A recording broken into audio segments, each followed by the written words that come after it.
Member. Thank you very much, Madam Presiding Officer, and thank you for this opportunity to enter this debate, and coincidentally, to enter the debate as the member for Roxborough, Delaford, in his typical what list a representative style, leaving without completing the work of the Members, please. But, Madam Presiding Officer, I've heard from the two minority leaders, Minority Leader left and right, Minority Leader 1 and 2. One minority leader seemed to think this is not such a great idea. We should not put some funds for this. And the other minority leader feels the money not enough. Give $10 million. I want to start my submission by looking at where this idea was born. When we campaigned, we decided, in fact, since 2017, that we will not have a manifesto, but we will have a mandate. And I'll explain what that means. In fact, when we got to the election campaign for January 2021, we presented a mandate. When we were tied 6-6, this team, one of the reasons why we won so convincingly, this team went back out to the ground. We spoke with people. We reformed the mandate, and the mandate was actually advised by the people. The things in the mandate came from the people. So this idea is not just coming from nowhere. It's not just being plucked out of a back pocket somewhere, but it came from discussions that we had with the people of Tobago. Secondly, Madam Presiding Officer, this motion is simple. In fact, the resolution is simple. The resolution does not purport to say that the policy is final and completely drafted. In fact, the member spoke to the fact that he has a draft policy of just about 20 pages, a draft policy. And so what the member sought to do was to ask this House to set up a special committee that will review that draft policy, and while reviewing that draft policy, will also look at the toolbox created by the Commonwealth Parliamentary Association. In fact, the reason why the member distributed that toolbox is because, as great as the idea is, we too have found instances around the world where funds like this have not been managed properly. And so to avoid that, the decision was taken by the administration to do two things. One, be guided and guided by the recommendations, by the tools, and I believe there are 6 tools identified in that toolbox by the CPA, that's the Commonwealth Parliamentary Association. So to be guided by that handbook, 1, and 2, instead of what is typical of the Assembly, whereby by the time it gets here, the Executive Council already passes the policy and agrees on a note, and we're just coming to say we're doing it. Instead of doing that, the division has decided it will seek a bipartisan audience to sit down, look at the draft policy, be guarded and guided by the toolbox created by the CPA, and then present the final policy, which of course will require an Executive Council note, because as the T.H.A. is structured, you have to have that minute as an authority for which something can be done, especially when it comes to the spending of monies. I thought that there was no harm in that process. So much so, Madam Presiding Officer, I met with members of the minority in November last year. We met and we discussed security. We were to have a second meeting, and in fact, the day we were to have the second meeting, I proposed the second meeting. I called to see if the meeting could still happen, and I did not get on to the minority leader. But we met on the 29th of November 2022. And in that meeting, and the minority councillor is here, I indicated that this is something that we have been discussing for almost a year. It is something we campaign on, and I indicated to them it is something I will want to have bipartisan discussion on. And so the motion today really and truly should not be of any surprise to members opposite. The pledge, as per the PDP mandate, was that once elected, we will seek to have $10 million allocated per district or as funds are available. That is clear in the mandate. It wasn't final that it will be 10 million. In fact, and I want to clarify something for the listening public so that they don't be misled by, quite frankly, the fecal matter that was spewed a while ago, passing for logics. In fact, Madam Presiding Officer, I made it a case during the last campaign when I spoke on this matter to point out to the public, we are looking to go into office. From the outside, we can't say what we will have there and what will be available. Apologies. We will want to have this kind of fund built all the way up to about 10 million per district. But we will start with what might be available.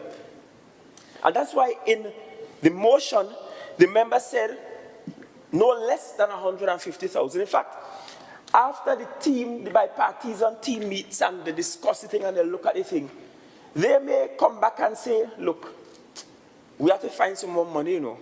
The 150 wouldn't be enough. We need to go up to 300,000 per district. But an opportunity is given to parties on both sides to sit, discuss this matter in a very mature way, use the prescription of the Commonwealth Parliamentary Association, the toolbox, so we could prevent all the pitfalls we have seen in other jurisdictions and roll out a first of its kind for Tobago and allow for some greater efficiency on the ground at the local level.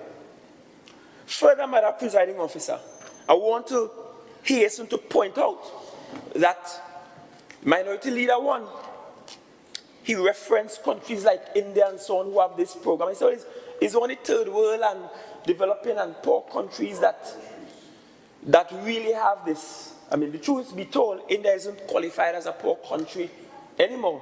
Their GDP is fifth in the world. They have $1 trillion base economy. And I guess like everywhere, they have large numbers of poverty. And if you have 1.1 billion people, that number will be large. Even the mighty United States of America as a first world country has large numbers of poverty and trillions of dollars in debt. But this mechanism is meant, Madam Presiding Officer, to be able to give to area reps some additional responsibilities that they do not now have. And rather, responsibility might be the bad word. Since we're talking about words and being precise with words today, privilege that they do not now have. Let me make it clear. In every electoral district on this island, more than $10 million is spent every fiscal year. Already.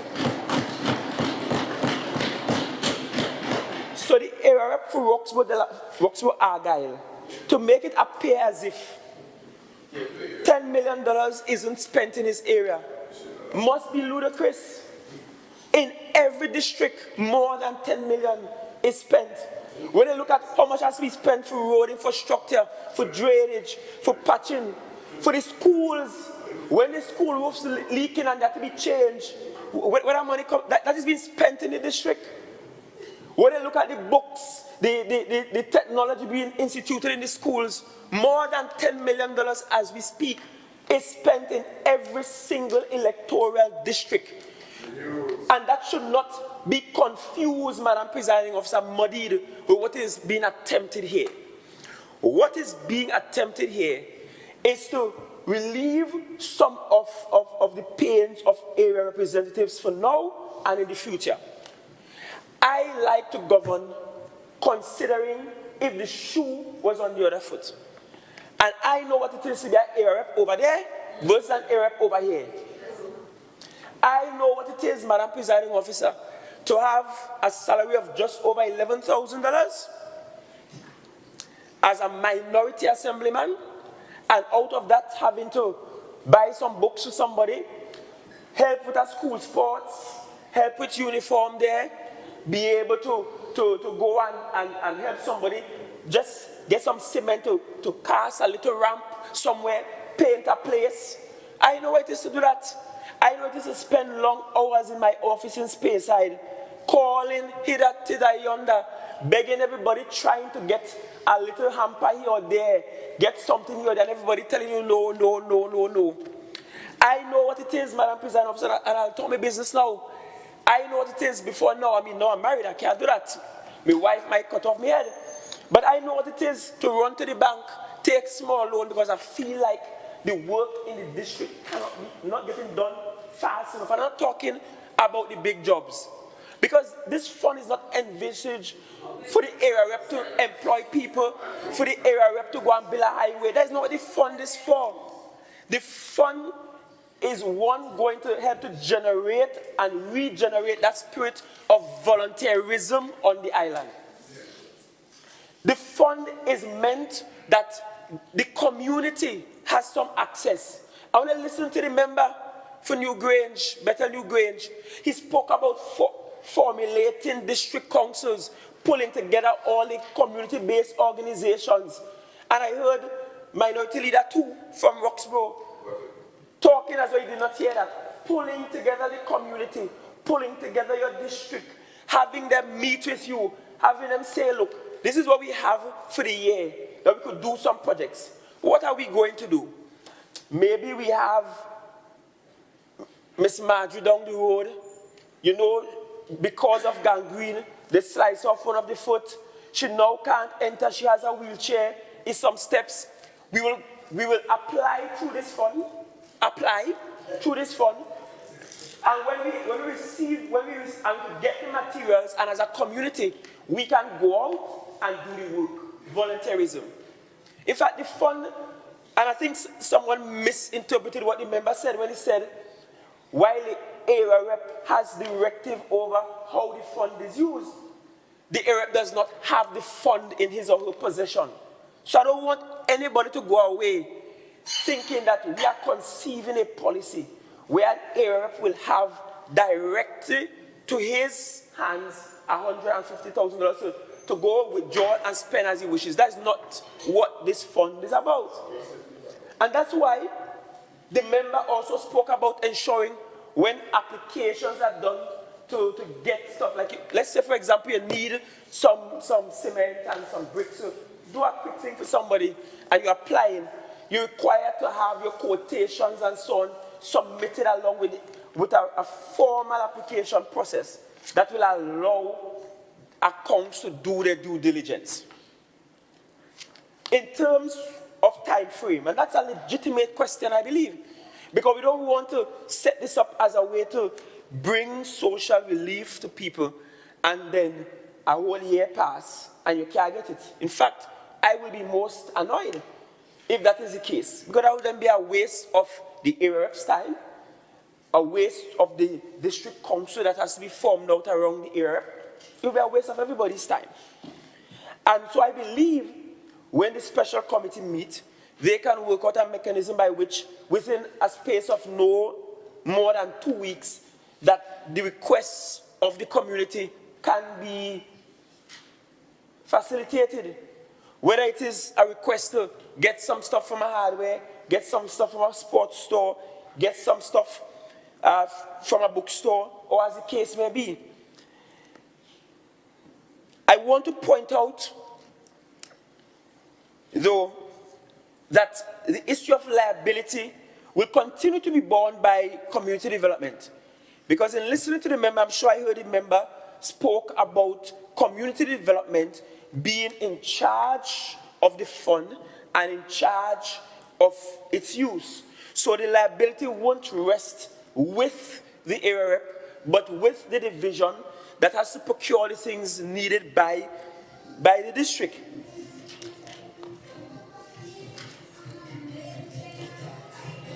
This, apologies, we probably needed some proof the House. Apologies for those listening online. Madam, we heard about the matter of the ex-gratia payment coming up, and I want to address that. In fact, the executive wished that this would have been paid by December 31. In fact, that is what the original executive council note says.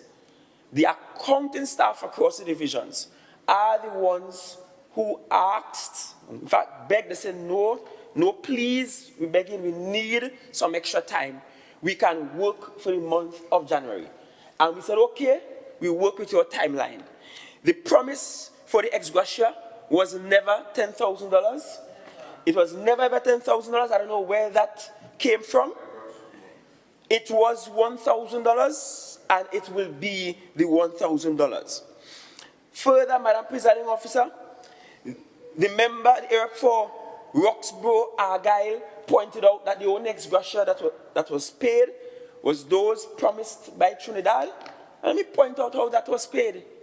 Most people would know that long before we got the releases from Port of Spain, for that ex-gratia, we paid it up front and wait for our monies on the return. That's how they got paid. We weren't waiting on the releases. We paid it up front before the releases arrived. That's a fact. Madam Presiding Officer, one of the pitfalls that the members sought to avoid while he spoke about the issue of bringing the community together, having a process by which the area rep gives a recommendation with supporting documents, send it to the division before the action, is because we don't want to have a situation, as outlined by the CPA, whereby this can be misused or used in ways that should not. And in fact, as an area rep, if you know you have $150,000 available to your community, it's not to your disposal to just go in and deport and spend. I explained that before. Available to your communities. Madam Presiding Officer, I am certain the area rep will do a delicate balancing act.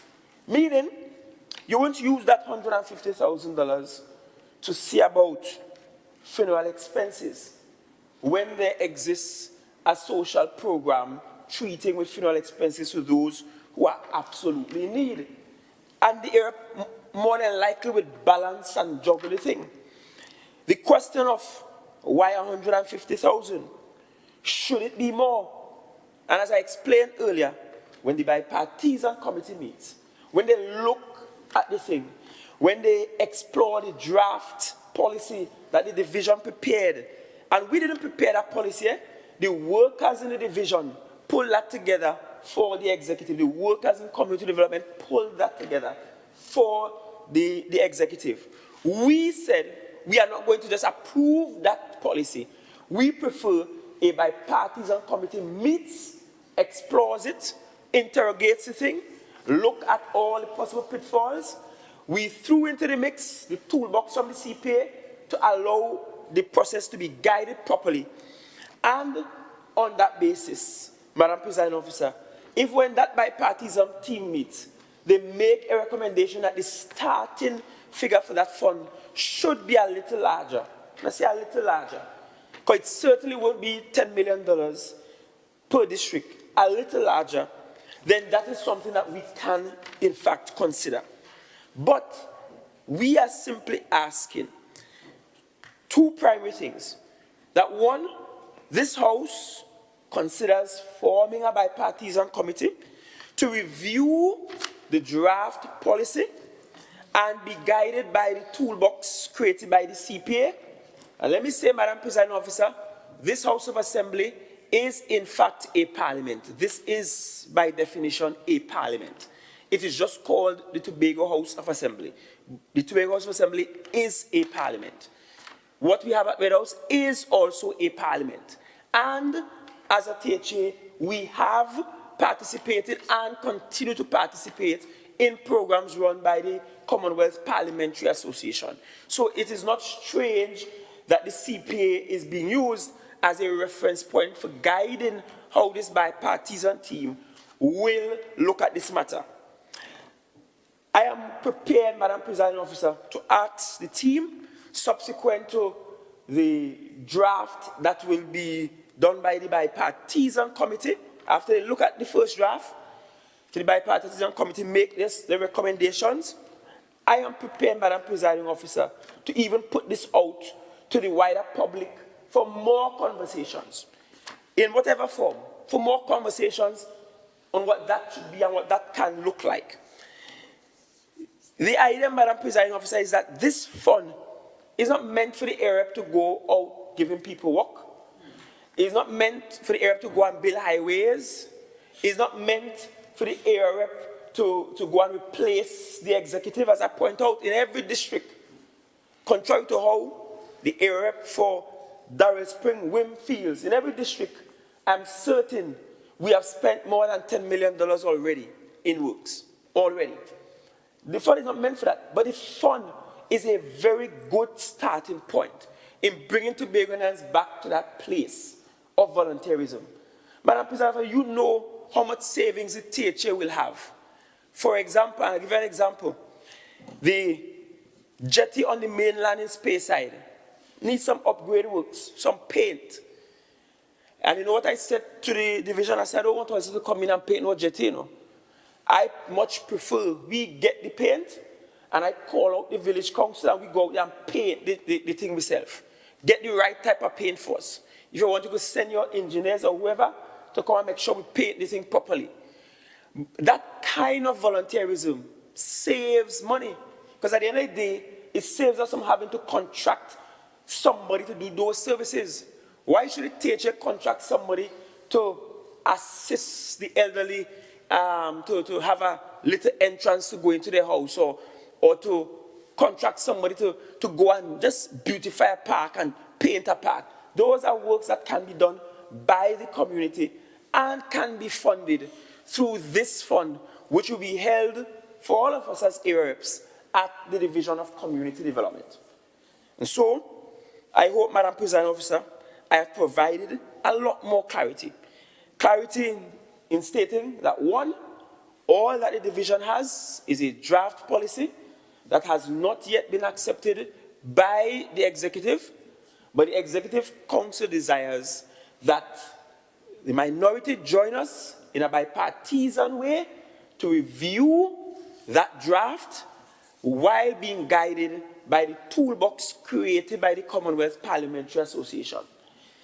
Two, when that process is completed, and I don't think, maybe I am wrong, but I don't think that should take a bipartisan committee more than a month to do. I think the member mentioned about a month's time. Once that is completed, the executive can have further consultations on the matter if that is desired, if that is recommended by the bipartisan committee. But by that time, you will have reviewed what the workers, what the technocrats in ComDev are suggesting we use as the methodology, as the process for engagement to give the best, the most efficient, and the most accountable process by which this fund can be executed. And it allows for wins all around. The minority is free to say at any juncture that they don't want to participate in a project like this. And then we will have to pivot accordingly. Certainly, I would point out that the area for Roxbury Argyle, minority leader number 2, who threw up some stuff, claimed 10 million, won 10 million, and run away. I could say, as of now, we are not there yet with $10 million. And as I pointed out, in the mandate, it's written clearly that the aim is 10 million, but we will start as funds are available. In fact, we don't want to wait until Tobago is in a position to have $10 million assigned to this program to start. We say we're starting with what we have and we'll build over the years. I believe I heard the member also speak to a review process, meaning after at least 1 year of the policy being placed, that the policy will be reviewed for effectiveness and all of that. So you have the opportunity, even at a year afterwards, to have additional tweaks made to allow for greater efficiency in the rollout of the policy that was placed. You know,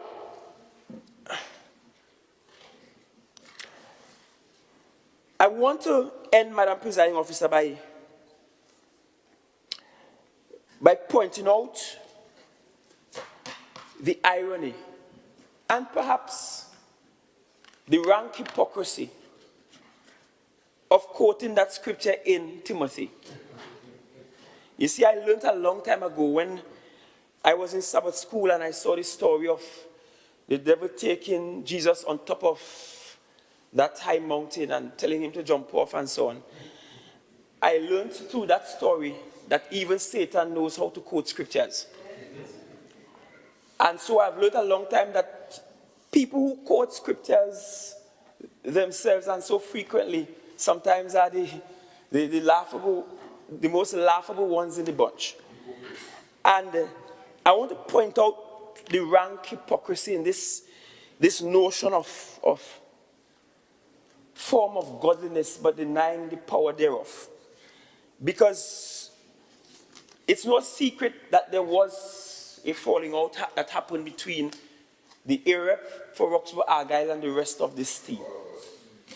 And a lot has been said, but quite a lot has not been said. Purposefully so.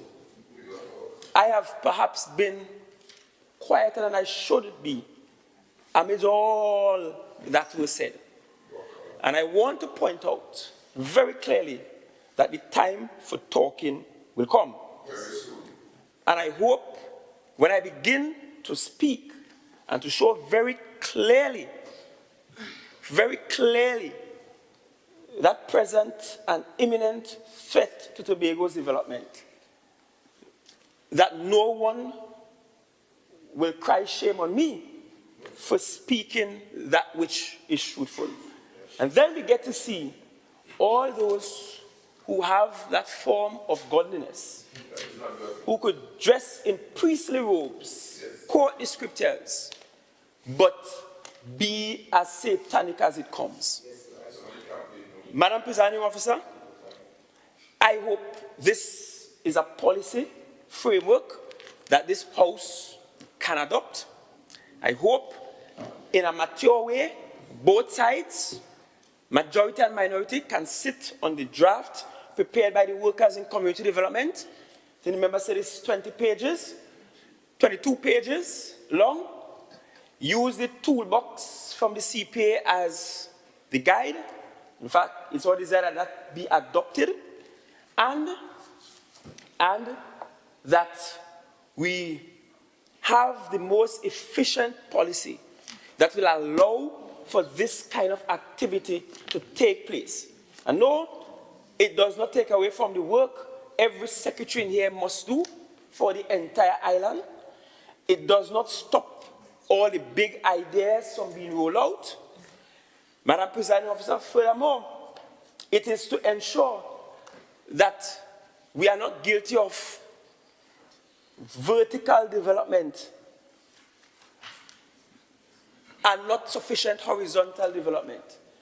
That we're not guilty of trying to build skyscrapers everywhere, build big fancy things everywhere, and the simple little things aren't done in the communities. That's why this was envisioned.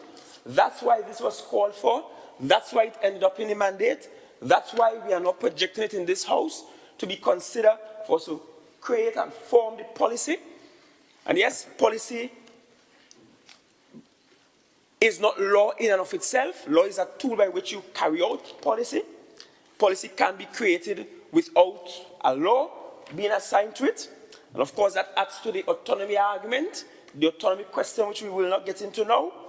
But this presents a privilege Member, every your area time has elapsed. that I hope we can take and make good use of. Thank you.